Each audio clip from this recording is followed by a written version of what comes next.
Pero bago tayo magpatuloy ay pakilike ang ating video. Ganun din ang subscribe button, pati na rin ang bell icon para lagi kayong updated sa mga parating ko pang mga uploads.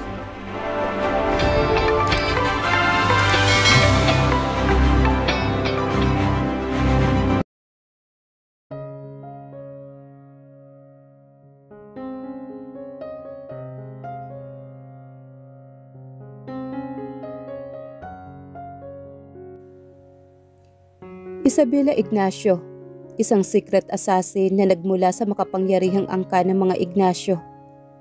Mas pinili niyang mamuhay ng simple at inosenteng babae. Simula noong pinili niyang maging asawa si Leo del Carmen, na nagmula din sa mayamang angkan at panganay na anak ng mga del Carmen. Naging matalik na magkaibigan sa buong durasyon ng kanilang pag-aaral. Naging magkasintahan at nagpakasal at nangako sa isa't isa ng habang buhay na pagsasama kasama ng kanilang magiging mga anak. Ngunit hindi sapat ang kasal upang habang buhay kang mahalin ng isang tao. Hindi sapat ang salitang mahal kita upang maging kampante ka na ikaw lamang ang babae sa buhay niya. Ang sabi nga nila, walang permanenteng bagay sa mundo. Sa isang segundo ay maaaring magbago ang mga bagay-bagay na akala mo ay pag-aari mo na. Hindi sa lahat ng oras ay masaya ka. Hindi sa lahat ng panahon ay mahal ka. Darating ang panahon na kahit anong pilit mong ayusin ay mawawasak at masasaktan ka pa rin. Hanggang sa wala ka nang magagawa kundi ang maging matapang. Magiging matatag ka pa ba kung ang taong pinaghuhugutan mo ng lakas ay hindi ka na mahal? Magiging matapang ka pa ba kung harap-harapan niyang pipirmahan ang annulment papers ninyo? Magiging masaya ka pa ba kung ang taong pinili mong makasama ay mas masaya sa piling ng iba? At narito ang unang kabanata sa mga kwento ni Angelina. Hating gabi na ngunit nakaupo pa rin ako sa dining table na mag-isa. Napakalakas ng ulan sa labas. Nakikiayon siguro ang panahon sa agam-agam na nararamdaman niya ngayon. Third wedding anniversary nila ni Leo. Ngayong araw ngunit, mag-uumaga na ay wala pa rin ang asawa niya. Sinubukan niyang tawagan ang numero nito, ngunit hindi ito maabot. Tinatawagan niya ang sekretarya nito, pero sinabi ni Diana, maaga siyang umalis sa ganap na 4:00 ng hapon. Ilang buwan ang lumipas simula nung maramdaman niya ang coldness ng kanyang asawa. They are best friends since college. When they graduated, they decided to get married. Iyon nga lang, wala pa silang anak hanggang sa ngayon. Ang sabi ng doktor niya, marahil ay sa sobrang stress. Pareho silang pinamanahan ng kanilang mga magulang na negosyo. Leo owns one of the largest private bank in the world. Panganay na anak ni Lucas del Carmen at kuya ni Karen, Lax, and Andy del Carmen. Leo, nasaan ka na? Sinubukan niyang tawagan uli ito. Naglandas na ang luha sa kanyang pisngi. Hindi niya alam kung ano ang nangyayari sa kanila ni Leo. Mahal na mahal niya ito at balang araw ay alam niyang magkakaanak pa rin sila. Kumusta? Agad niyang sinagot nang may tumawag na anong number sa phone niya. Isabel, alam kong nakakaistorbo ako, but there's something that you should know. Jessa told her. Boses pa lamang ay kilalang-kilala na niya ito. Si Jessa ay isa sa mga kasi niya. Kas, tanging sambit niya sa pangalan nito. Isabel, it's about Leo. Hindi ba kayo okay? I mean your relationship. Is there something wrong? No, wala naman. Bakit? Dahil nakita ko ang sasakyan niya 2 hours ago. Pumasok ito sa may squatter area. Sinundan ko siya. May babaeng bumaba sa kotse niya. Ang akala ko ay ikaw iyon. Pero iba pala. Nakaakbay siya sa babae habang papasok sila sa loob, Isabel. I think may babae siya. At tingin ko matagal na sila. Huminga muna siya ng malalim bago nagsalita. Baka nagkakamali ka lang, Jessa. Masyadong busy si Leo sa kompanya nila at hinding-hindi niya ako magagawang saktan. Sa totoo lang ay nanghihina ang kanyang mga tuhod.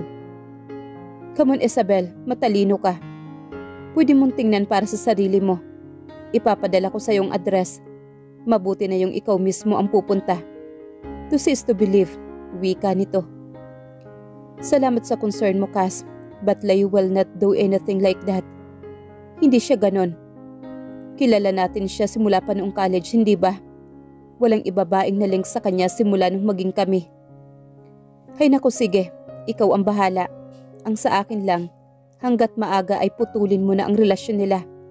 Ayaw kong balang araw ay tuluyan kang masaktan. Salamat, Cass, sabi naman niya.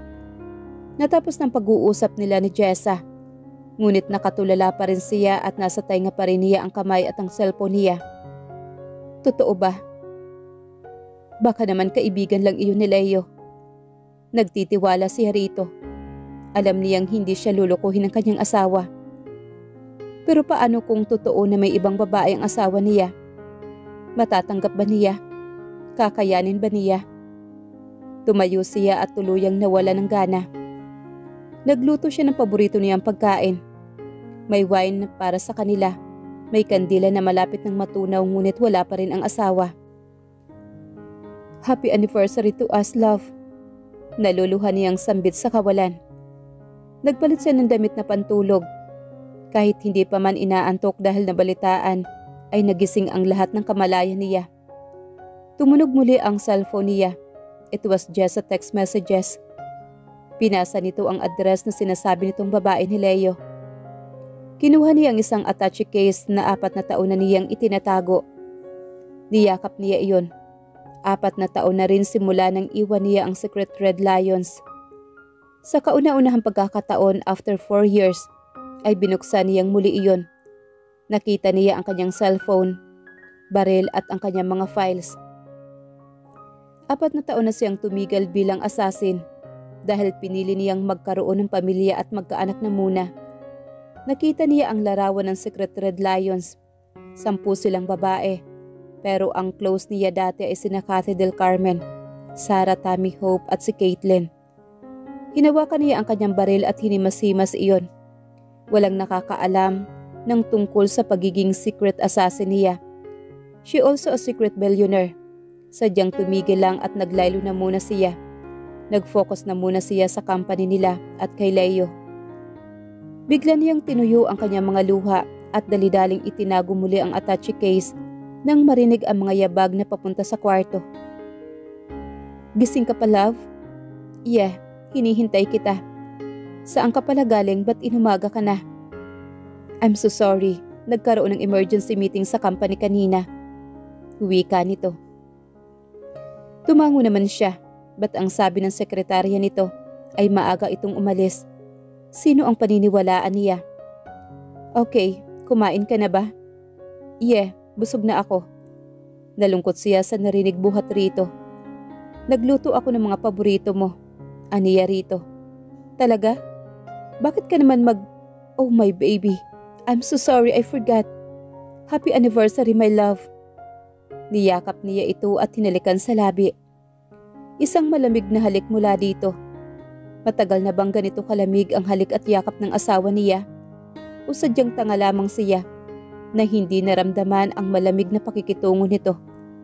Hindi niya namalayan na naluluha na pala siya. Oh shit, please, don't cry. Babawi ako, love.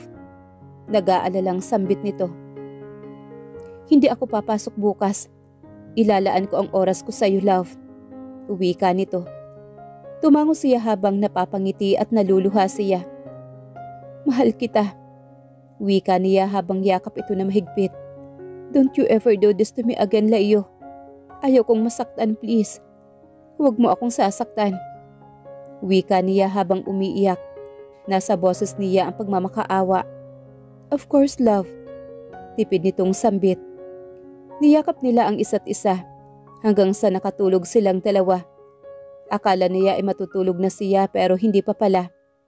Tumayo siya na mapansin na umilaw ang cellphone ni Leo na nasa loob ng coat nito. Mahal, nasaan ka na? Si tatay isinugod ko sa ospital. Nawindang siya na nabasang messages.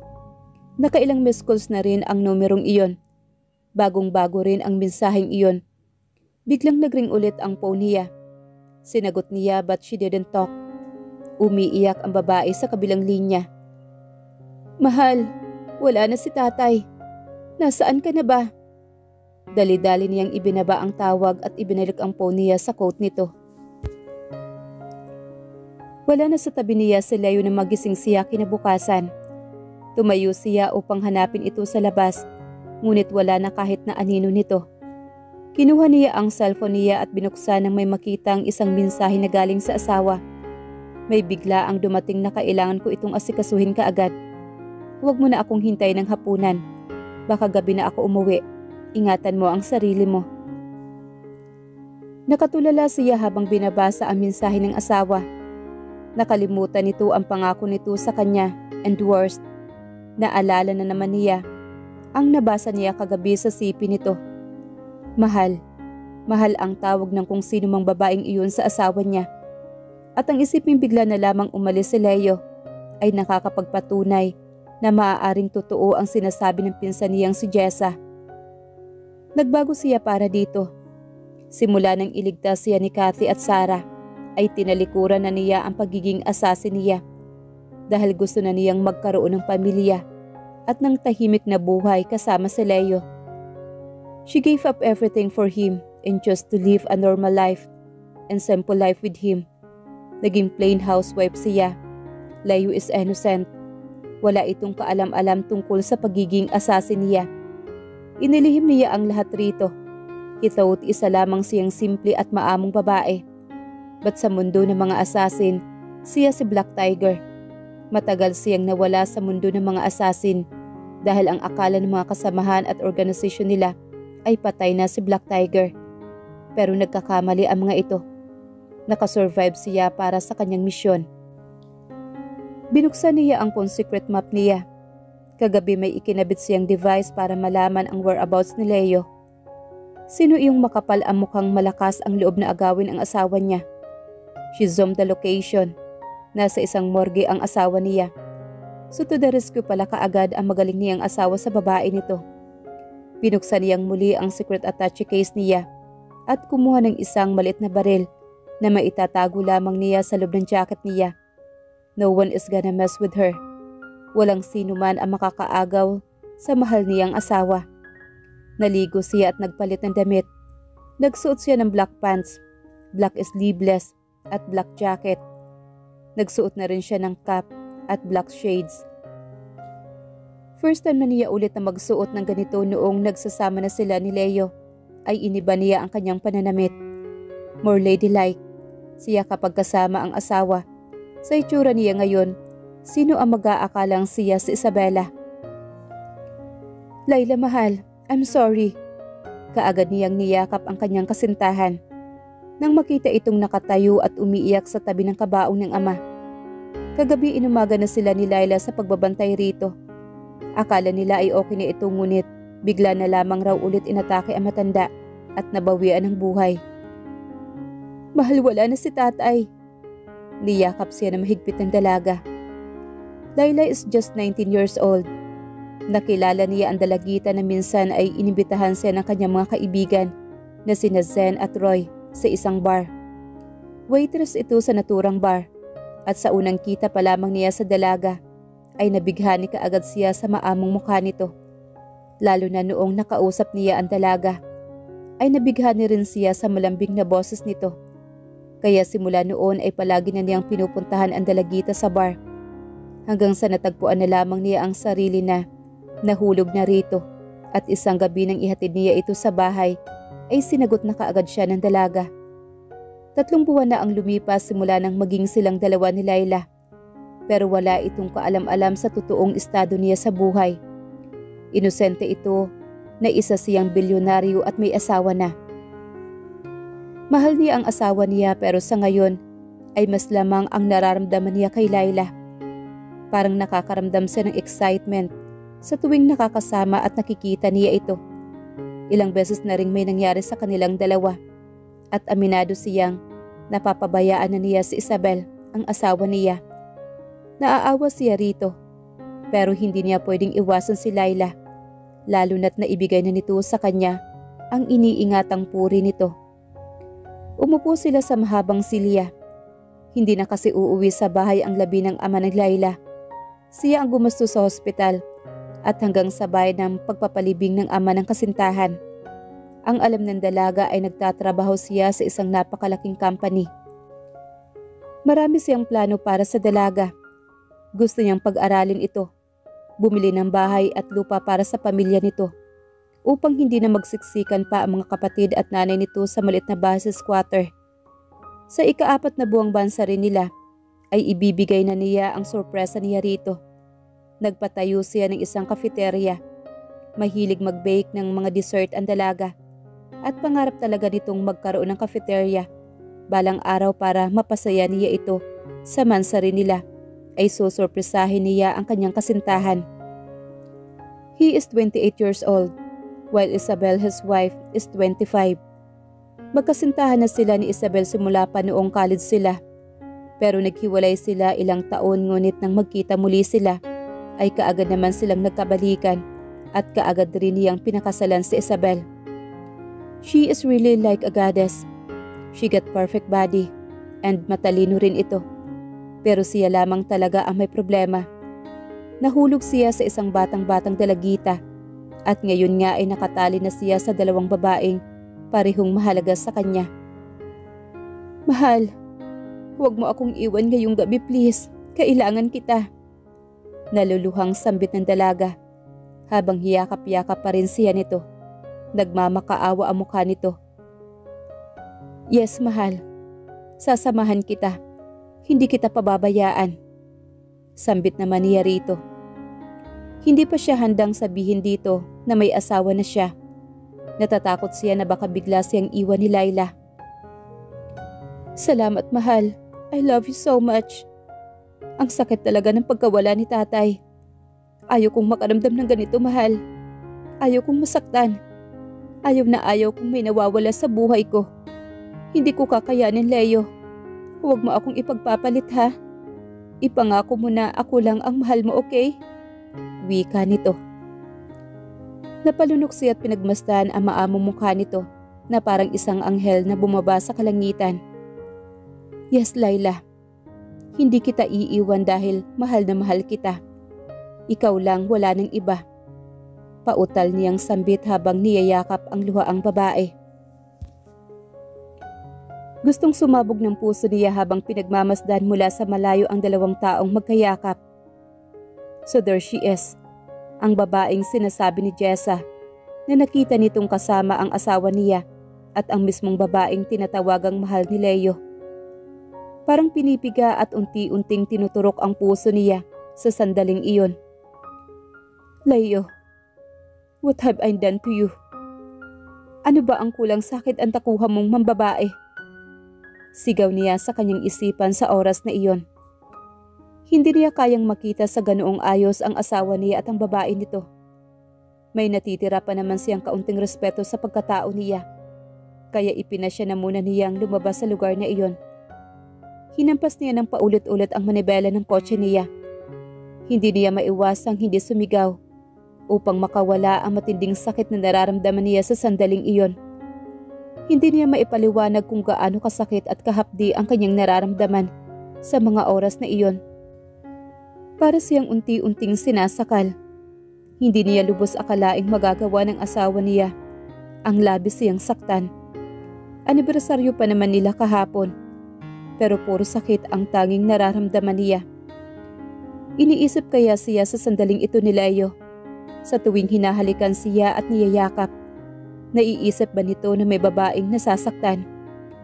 Kinuha niya ang kanyang cellphone at tinawagan ang number nito. Hello, I'm still very busy. I will just call you if I'm free. Seryosong sambit ng asawa sa kabilang linya. Binato niya ang kanyang cellphone. Hindi na niya napigilang mapahagulhol. 3 taon na tayong kasal, Leo. Ipinagpalit mo ako sa babaeng bago mo lang nakilala. Mabilis niyang pinaandar ang kotse niya. Hindi niya pinansin na napakatuloy na ng takbo niya, pero alam niya kung saan siya tutungo. Sa itaas ng burol, kung saan lagi niyang tinatambayan. Alam ng mga kaibigan niya ang paborito niyang tambayan. Sa isang bundok na punong-puno ng kahoy. 2 oras ang biniyahe niya patungo sa lugar na iyon. Tanaw niya ang naglalakihang mga puno sa ibaba ng burol. Napakainit ng sikat ng araw.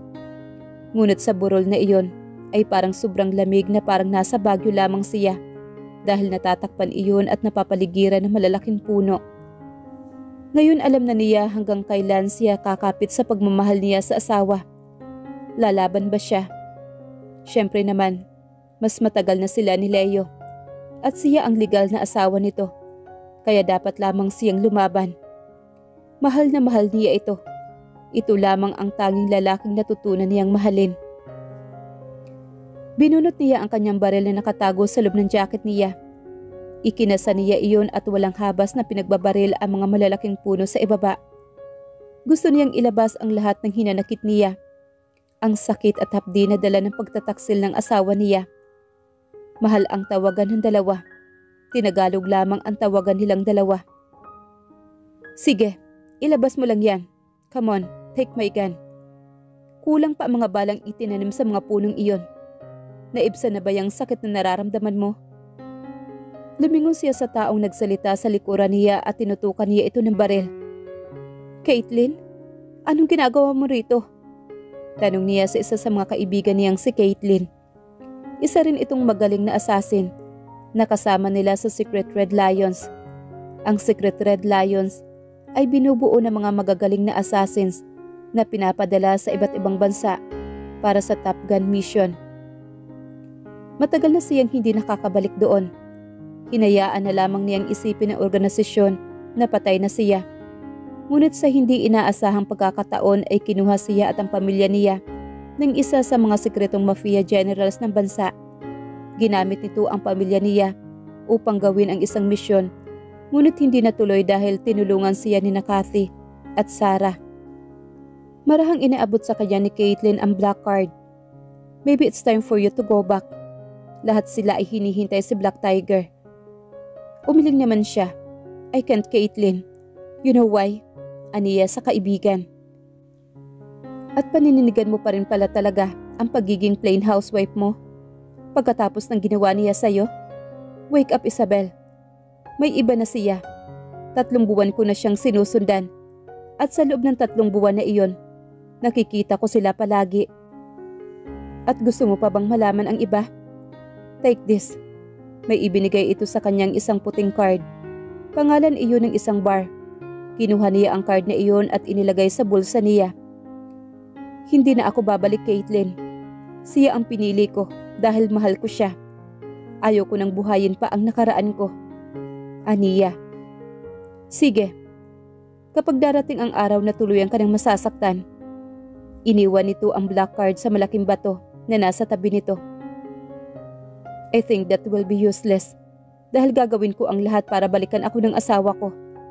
Ako ang una niyang minahal at ako rin ang huli niyang mamahalin at hindi ang babaeng yun. Papatayin ko siya. Galit niyang sambit. Bago mo gawin yan, mag-isip ka muna, Isabel.